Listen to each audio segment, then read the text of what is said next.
Jackson about his soccer career. Jackson. Hi, everybody.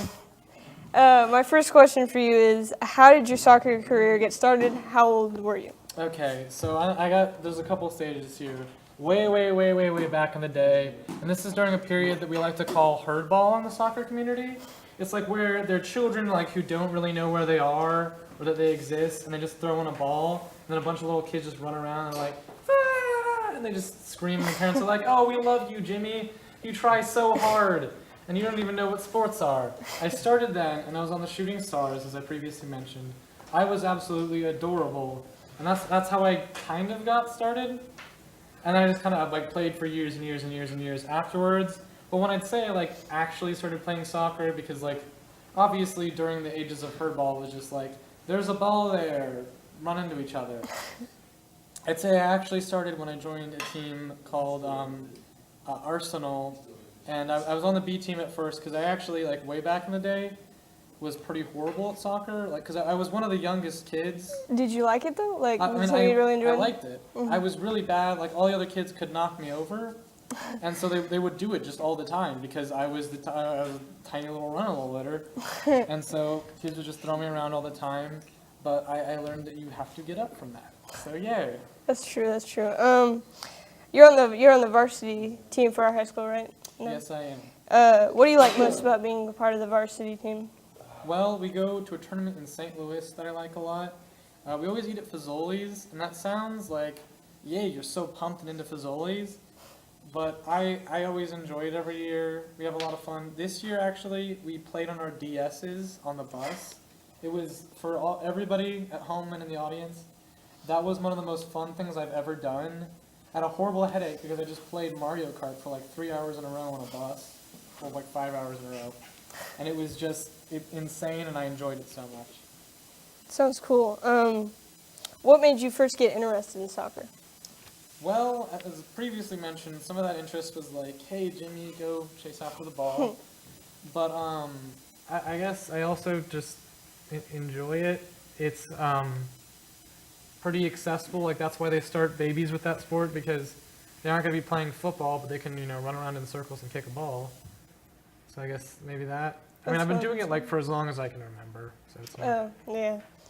yeah.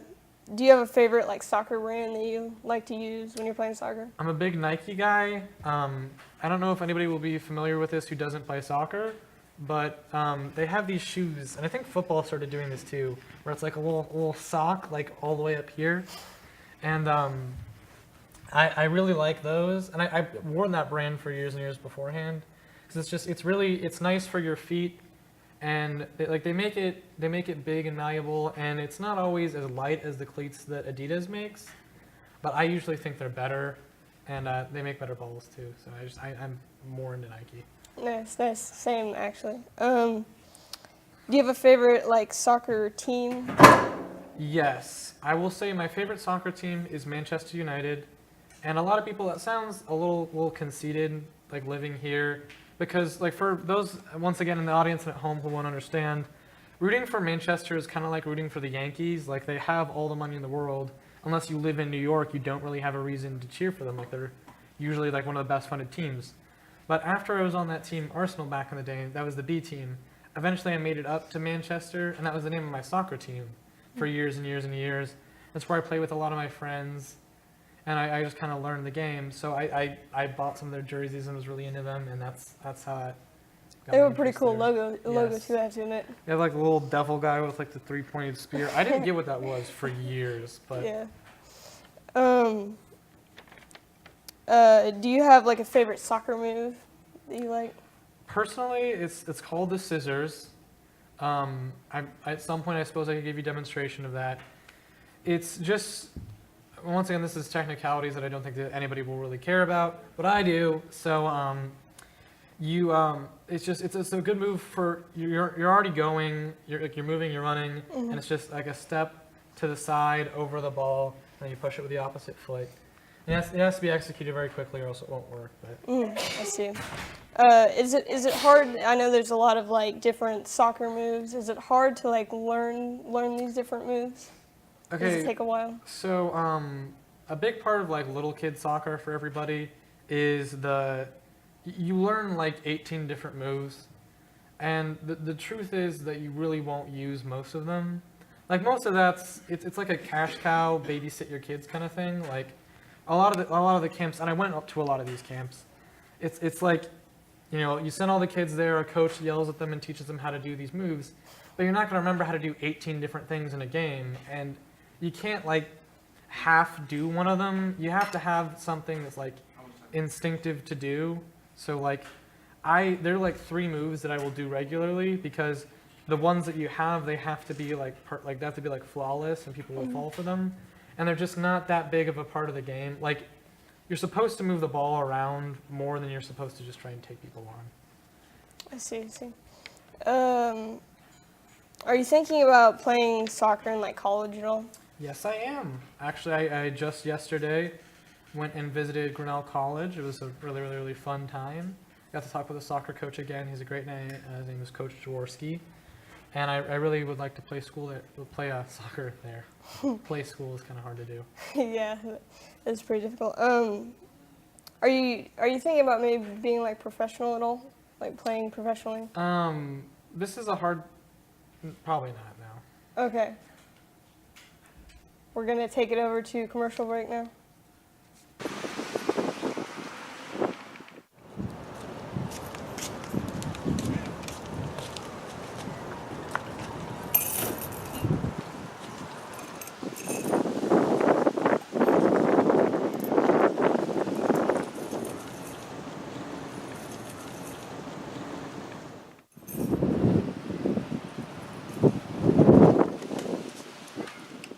Hi, what can I get you? Can I have a double strawberry? What kind would you like? Okay, that'll be $2.10.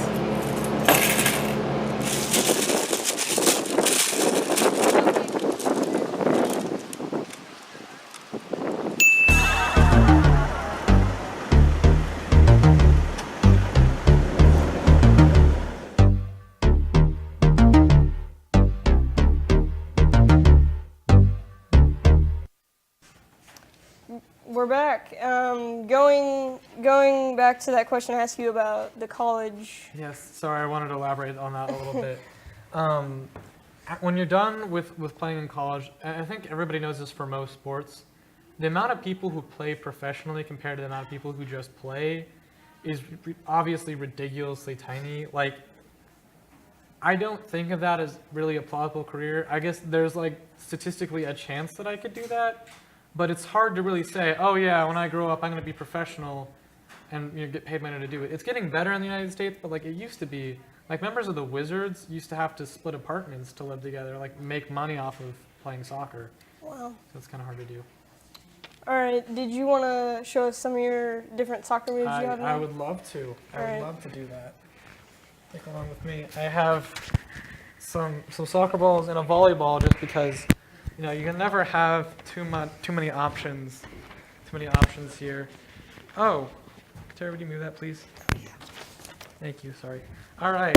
So what I'm gonna have for you today. Earlier, I mentioned a lovely move, and it's called the scissors. So it's just a simple. You just step it over, push, and it looks obviously really dumb, but the goal is to try and move like your body weight over, like you throw all of your weight on one foot, and if a person's like looking at you, and they have like this right profile here, it looks like you're really gonna move that way, and then you move the other direction. And the biggest thing I was gonna try and do is just juggle for everybody real quick, because this is a very, very, very, very important part of getting a touch and being able to really play the game. I don't know, it's one of the biggest determiners of success among players, because you have to be able to do this. For people, I'm obviously not that fantastic, but there are people who can do that for hours and hours and hours and hours on end, and that really builds like a touch and relation with the ball that you won't get otherwise. So there's those two things, and I guess I can throw in, there's like the 80 million moves you're taught as a child, so like everybody knows these, they're kind of basic. This is another one of the ones I actually use. It's a step over, similar concept. You just move like this. It's for when you're like slower, stop in a corner. Like, Terry, you want to demonstrate hopping for a minute? So I'm trying to keep you off the ball a little bit, it'd be more of a, like, that'd be more of a time to use it, like somebody's closer to you in the corner. That you're trying to block Perhaps. someone from getting the ball, yeah.